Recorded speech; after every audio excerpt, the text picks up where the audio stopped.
বৃহস্পতিবার হলেই যেন পূজা দেওয়া একটা বড় কাজ হয়ে দাঁড়ায়। কাজ যেন একদম শেষই হতে চায় না। আর রান্না করেছিলাম তেলাপিয়া মাছ দিয়ে ডালের বড়া। তো হ্যালো এভরিওয়ান, কি অবস্থা সবার? Welcome to my page Tisha's blog. তো আজ হচ্ছে বৃহস্পতিবার, বাসায় অনেক কাজ, তাই তাড়াহুড়া করে স্নান করে রেডি হয়ে নিলাম পূজা দেওয়ার জন্য। আর বৃহস্পতিবার মানে হলো তো লক্ষ্মীবার। এই লক্ষ্মীবারে তো আমাদের সবারই লক্ষ্মী পূজা দিতে হয়। তো এই তো পূজা দিতে চলে এলাম, আর এখন ফুল আমের পল্লব গুলো ভালো করে ধুয়ে নিচ্ছি। গত বৃহস্পতিবারে তো আমের পল্লবই পাইনি, তাই একদিন আগেই আমার মা আমের পল্লব আর ফুল দিয়ে গেছে। আর যেহেতু বাসা বাড়িতে থাকি, সবসময় ফুল আমের পল্লব এগুলো পাওয়া যায়, তাই সবসময় ফুল আমের পল্লব এসব আমার মাই এনে দেয়। তাই আমের পল্লব আমার মা যখন এনে দেয় তখনই দিতে পারি, আর এনে দিতে না পারলে এমনি পিতলের যে আমের পল্লবটা আছে ওইটা দিয়েই দিয়ে দিই। তো এই তো পিতলের আমের পল্লব এবং ঘরটা ভালোভাবে মেজে এখন ধুয়ে নিয়েছি, আর এখন ঘরটাকে সাজানোর পালা।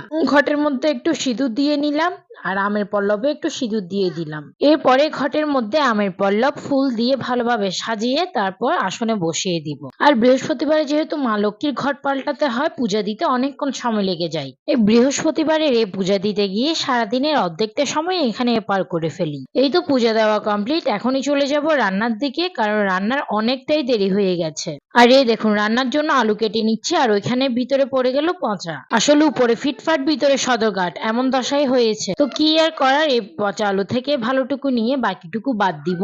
আমিও আবার নাছোড়বান্দা, একদমই অপচয় পছন্দ করি না। যতটুকু নিতে পারি ততটুকুই নিব। পচা আলু হয়েছে বিদেশে সবটা ফেলে দিবে এমনটা কিন্তু না। যতটুকু পারবেন সব সময় অপচয় কম করার চেষ্টা করবেন। আর সব সময় জিনিসের অপচয় করা নাকি ঘরের লক্ষ্মী ভাগ্য কমে যায়, এটা কিন্তু আমার মায়ের কথা। আর মেয়েরা তো মায়ের প্রতিচ্ছবি হয়, তাই ছোট থেকে মায়ের মতো সবকিছু অনুসরণ করার চেষ্টা করি। জানি না কতটুকু পারি, তবু আমি চেষ্টা করি আমার মায়ের মতো সংসারটাকে আগলে রাখার। কিন্তু যখন বাপের বাড়ি ছিলাম তখন অনেকটাই অপচয় করতাম, কত রকমের বাহানা করতাম মায়ের উপর, না এটা খাবো না ওটা খাবো। কিন্তু এখন বিয়ে হয়েছে, নিজের সংসার হয়েছে, এখন জিনিসের অপচয় করি না, আর যা পাই তাই খেয়ে ফেলি। ইভেন বাচ্চার পাতে যে ভাতটুকু থাকে ওইগুলো খেয়ে ফেলি, ওইগুলো ফেলি না। তো এই তো কথা বলতে বলতে সবকিছু কাটাকুটা শেষ। আর এদিকে দেখুন কি কাণ্ডই না হয়েছে। এমন জোরে বাতাস দিয়েছে যে উপর থেকে পড়ে আমার এই কড়াইটা ভেঙে গেছে। সচরাচর দেখা যায় আমি এই জায়গাটাতে কড়াই রাখি, আর এইখান থেকে পড়ে ভেঙে গিয়েছে। কড়াইটার জন্য বড্ড মন খারাপ হচ্ছে। তো কি আর করার,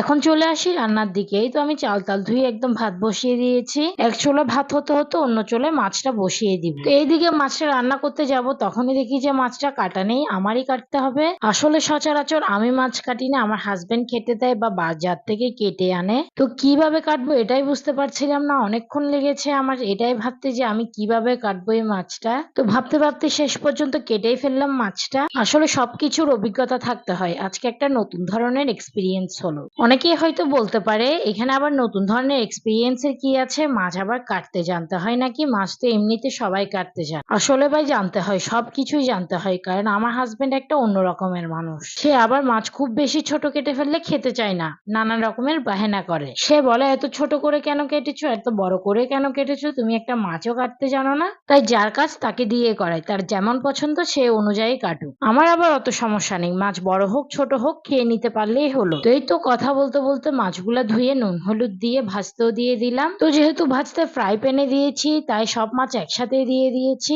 একসাথে দেওয়াতে একটু কষ্ট হয় নাড়তে চাড়তে, তবুও আমি করে নিই, কারণ করতে করতে অভিজ্ঞতা হয়ে গেছে। তো সব ভাজার মাছ তুলে ফেলার পরে এখন দিয়ে দিচ্ছি কেটে রাখা আলুগুলো। আলু না একটু তেলে ভেজে তারপরই মাছে দিলে খুব ভালো লাগে খেতে। তো আলুগুলো ভাজা শেষ, এখন আলুগুলো তুলে নিব।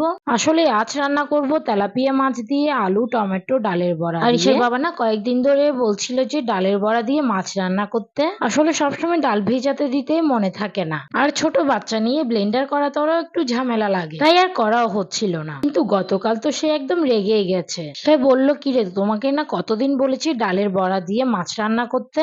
তাই কাল সকালেই ডাল ভিজাতে দিয়ে দিয়েছি এবং রাতে ডালের বড়াগুলো করে রেখেছি, যাতে কাজ করতে ঝামেলা না হয়। যেহেতু ছোট বাচ্চা নিয়ে কাজ করতে হয়, কাজ করতে অনেক ঝামেলা হয়, তাই কিছু কাজ একটু আগের দিন এগিয়ে রাখলে পরের দিন কাজ করতে সমস্যা হয় না, কাজটাও খুব তাড়াতাড়ি হয়ে যায়। এই তো কথা বলতে বলতে মাছটাও বসিয়ে দিয়েছি। অল্প তেলে পেঁয়াজ টমেটো শুকনো যা যা মশলা আছে সবকিছু দিয়ে কষিয়ে নিয়েছি ভালোভাবে। এরপর আলুগুলো দিয়ে আর একটু কষানোর পরে পরিমাণ মতো জল দিয়ে দিয়েছি। এরপরে মাছ আর বড়াগুলো দিয়ে দিয়েছি। জলটা একটু বেশি দিয়েছি, কারণ বড়াটা অনেকটাই জল টেনে নিবে। তো এরপরে ধনেপাতাগুলো কেটে নিচ্ছি। এখন দিয়ে দিব ধনেপাতা। আর ধনেপাতা দেওয়া হয়ে গেলে রান্না প্রায় কমপ্লিট। এখন একটু ঢেকে দিয়ে কিছুক্ষণ পরেই নামিয়ে নিব।